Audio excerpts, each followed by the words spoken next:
তো এই সময় যেরকম ড্যান্ড্রফটা বেড়ে গেছে তার সাথে সাথে আরেকটা প্রবলেমও আমি দেখছি, যেটা হচ্ছে প্রচণ্ডভাবে হেয়ার লসও কিন্তু হচ্ছে।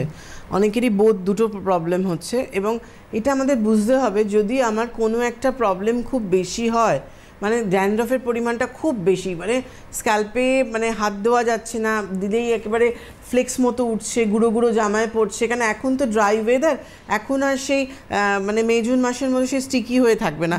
মে জুন মাস বলে ভুল হবে, অক্টোবর অবধি আমাদের প্রচণ্ড গরম ছিল, তো তখনও এত যে হারে সোয়েট হচ্ছিল এন্ড অফ অক্টোবর অবধি, তখনও কিন্তু আমাদের স্ক্যাল্পের মধ্যে ড্যান্ড্রফগুলো বসে যাচ্ছিল। কিন্তু যেই অক্টোবরের পর থেকে ওয়েদার আরও ড্রাই হতে থাকলো, একটু চেঞ্জ এলো ওয়েদারের মধ্যে, তখন কিন্তু আমাদের ওগুলো ড্রাই হতে আরম্ভ করলো, ড্যান্ড্রফগুলো তো ফ্লেক্স উঠতে আরম্ভ করলো। এই ধরনের পার্টিকুলার সমস্যা থাকলে কিন্তু তাদের যে শ্যাম্পুটা নিতে হবে সেটা হচ্ছে ওশিয়া হার্বালসের নিম ক্লিন শ্যাম্পু।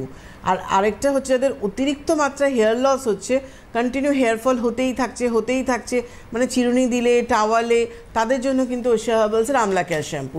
এখন আমরা রিসেন্ট একটা নতুন শ্যাম্পু পেয়েছি, ফাইটোগেন হেয়ার শ্যাম্পু, যেটা 9-in-1। আমার হেয়ার ফলও হচ্ছে, ড্যান্ড্রফও হচ্ছে কিন্তু দুটো মানে একটা মিডিয়াম পরিমাণে হেয়ার লস হচ্ছে, তার সাথে ড্যান্ড্রফ আছে, মানে স্ক্যাল্পের মধ্যে আমার আছে, নখ দিয়ে খুঁটলে উঠছে, এমনি আছে।